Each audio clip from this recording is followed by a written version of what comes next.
கிறிஸ்துவுக்குள் பிரியமானவர்களே, இந்த நாளுக்கான தினசரி தியான வசனம் மத்தேயு எழுதின சுவிசேஷம் 16வது அதிகாரம் 11வது வசனம். மத்தேயு 16:11. மேத்யூ 16:11. பரிசேயர் சதுசேயர் என்பவர்களின் புளித்த மாவுக்கு எச்சரிக்கையாய் இருக்க வேண்டும் என்று நான் சொன்னது அப்பத்தை குறித்து சொல்லவில்லை என்று நீங்கள் உணராதிருக்கிறது எப்படி என்றார். இப்போ ஆண்டவர் அவங்கள நினைவு கூற வேண்டும், கர்த்தர் செய்த அதிசயத்தை நினைவு கூற வேண்டும் அப்படின்னு சொல்லிட்டு இப்போ நான் உங்களுக்கு சொன்னது அப்பத்தை குறித்து சொல்லலைன்னு சொல்லி நீங்கள் ஏன் இன்னும் உணர்ந்து கொள்ளவில்லை? அதாவது நான் சொன்ன ஒரு அடையாளமான ஒரு உதாரணத்தை நீங்கள் எப்படி இவ்வளோ தவறுதலாக புரிந்து கொள்ள முடியும்? ஏன்னா நீங்கள் உங்களுடைய மாம்ச பிரகாரமான தேவைகள் இருக்கிறத பார்த்துட்டு நீங்கள் என்ன பண்ணுறீங்க, ஆவிக்குரிய காரியத்தை ஆவிக்குரிய முறையில் நீங்கள் வளரலை. அப்போ கர்த்தர் என்ன எதிர்பார்க்குறாருன்னா, ஒரு ஆவிக்குரிய முறையில் நீங்கள் வளர்ந்துருக்கணும். எது சரி எது தவறு அப்படிங்கிறத பகுத்தறியக்கூடிய தன்மை உங்களுக்குள்ளே வந்திருக்கணும். நீங்கள் மேலோட்டமான அர்த்தம் இல்லை, அதனுடைய உள்ளான அர்த்தம் என்பதை நீங்கள் புரிந்து கொள்ளக்கூடிய மக்களாக இருக்கணும். அப்போ இயேசு கிறிஸ்துவை பின்பற்றுகிறவர்கள் எல்லோருமே என்ன மேலோட்டமாக நுனிப்புள் இல்லாமல் என்ன பண்ணணும், அதனுடைய உண்மையான ராஜ்யத்தினுடைய உண்மை என்ன, ஆழமான சத்தியங்கள் என்ன என்பதை அறிந்து கொள்ளக்கூடிய மக்களாக இருக்க வேண்டும் என்பதை தான் எதிர்பார்க்கிறார். எபிரேயர் 5வது அதிகாரம் 13-14 சொல்லும்போது, பாலுண்கிறவன் குழந்தையாய் இருக்கிறபடினாலே நீதியின் வசனத்தில் பழக்கமில்லாதவனாய் இருக்கிறான். யாரு? பால் குடிக்கிறவன். நீதியினுடைய வசனத்தில், அதாவது நீங்கள் நல்லா கவனிங்க, யார் வசனத்தை அறிந்து கொள்ளாமல் இருக்கிறன்னா குழந்தையா இருக்கிறவங்கிறாரு. அடுத்து, பலமான ஆகாரமானது நன்மை தீமை இன்னதென்று பயிற்சியினால் பகுத்தறியத்தக்க முயற்சி செய்யும் ஞானேந்திரியங்களை உடையவர்களாகிய பூரண வயதுள்ளவர்களுக்கே தகும். அப்போ என்னன்னா, நீங்கள் ஒரு பலமான ஆகாரம் சாப்பிடக்கூடிய மக்களாக இருக்கணும். அந்த அளவுக்கு நீங்கள் ஆவிக்குரிய முறையில் முதிர்ச்சி பெற்றவங்களாக இருக்கணும். ஏன்னா இந்த கள்ள உபதேசம் எப்படி வரும், அப்படியே சொல்லுக்குள்ளே வரும், அது முழுவதுமாய் கெடுத்து விடும்.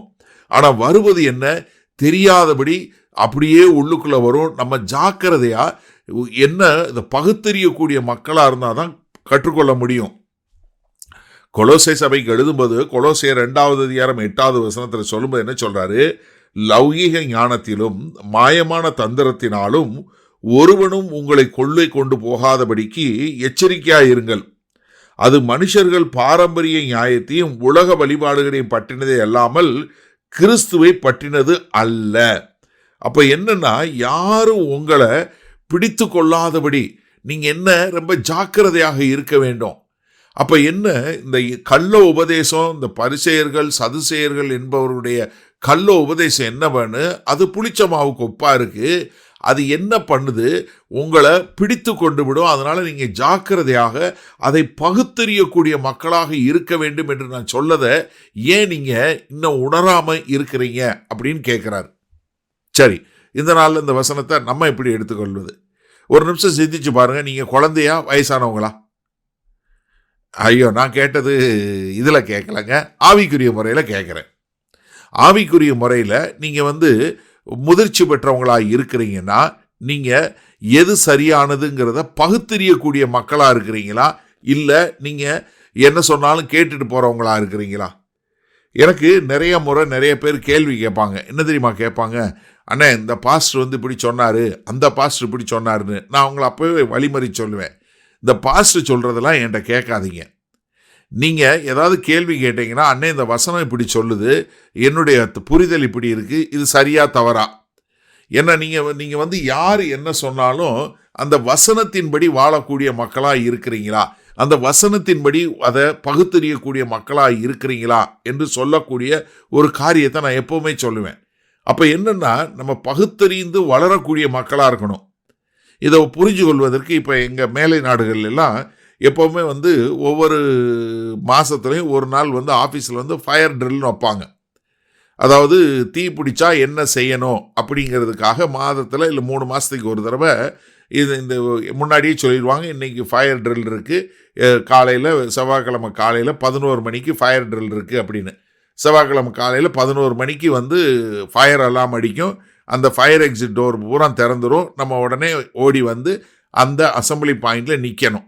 இது என்னத்துக்கு, உண்மையான தீ விபத்து வந்தா நம்ம எப்படி செய்யணும்ன்றத காட்டுவதற்கு. இப்போ இதை செய்யும் போது எங்களுக்கு என்ன தெரியும், இது ஃபயர் ட்ரில் தான், இது உண்மையான தீ இல்லை அப்படிங்கிறது தெரியும். ஏன்னா முன்னாடியே சொல்றாங்க இல்லையா, இத்தனாம் தேதி இத்தனை மணிக்கு இந்த நாளில் நடக்கும்னு. அதை போய் நான் உண்மை நினைச்சு அடிச்சு பிடிச்சி ஓடுவேனா? இல்லை. அப்போ பகுத்தறியக்கூடிய மக்களாக வர வேண்டும். அப்போ என்னன்னா, பகுத்தறியது என்னத்தை பண்ண விடும், நம்மளை கவனம் சிதறி விடாதபடி ரொம்ப ஜாக்கிரதையாக இருக்க வேண்டும். வல்ல பிதாவே, இதோ அந்த செய்தியை கேட்டுக்கொண்டிருக்கிற எனக்கு அருமையான சகோதர சகோதரி ஒவ்வொருவரும் ஆவிக்குரிய முறையில் முதிர்ச்சி பெற்றவர்களாய் பகுத்தறிந்து காரியங்களை சரியான முறையில் வழிநடத்தக்கூடிய மக்களாய் இருக்க எங்கள் தேவன் நல்ல தேவ ஞானத்தை கொடுங்க. இவங்க வார்த்தையில் நல்ல வல்லவர்களாய் மாறி உமக்கென்று வாழ எங்கள் தேவன் கிருபை பாராட்ட வேண்டுமாய் இயேசு கிறிஸ்துவின் மூலம் ஜெபிக்கிறோம் வல்ல பிதாவே, ஆமேன். கர்த்தர் உங்களை ஆசீர்வதிப்பாராக. நாம் இன்று மாலை மண்ணால சந்திப்போம்.